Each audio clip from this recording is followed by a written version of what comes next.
In New Orleans, the mule's hooves mark half circles on the cobblestones all night, an intermittent soft clatter. Sometimes a silence will fall, filled with Doppler far-off sirens, and then you pray for the suffering folks out there for a second, 'cause you know they're there. I'd wait for the mule carts, lying in bed in a summer burning on the 3rd floor, what used to be the attic of this melting mansion. Wait, and finally be soothed by the rataplan I'd grown used to. Hard to sleep without it. Hard to sleep through it, it's so pretty.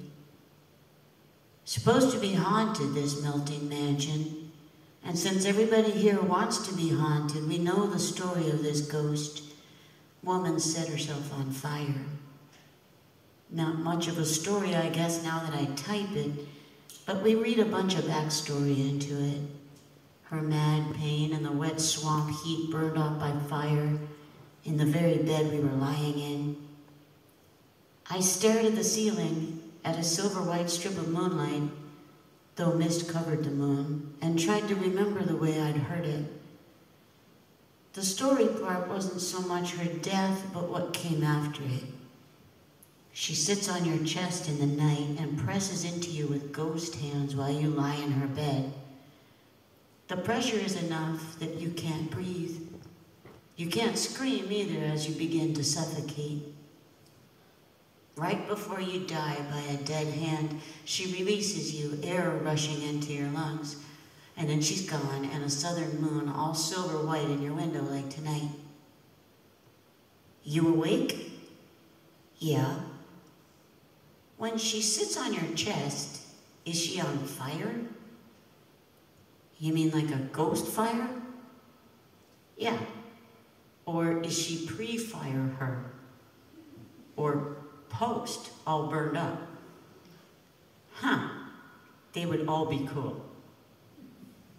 Charmed in the dark for a moment, and then it dissolves into us making the same face, because the only person who actually saw her was standing near the dryer vent, so she might have just been steam.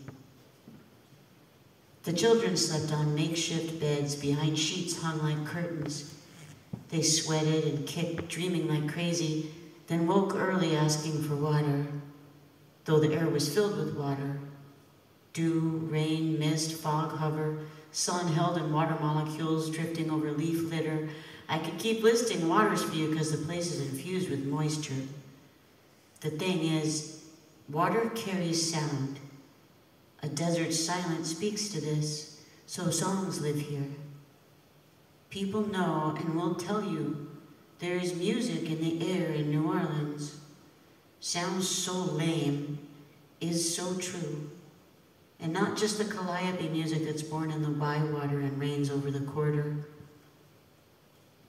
Anyway, the boys were always thirsty. They drank cups of water in the tub every morning under a dewy skylight, watching fish swim in a tank over the grand staircase. Some nights when I couldn't sleep, I did the same.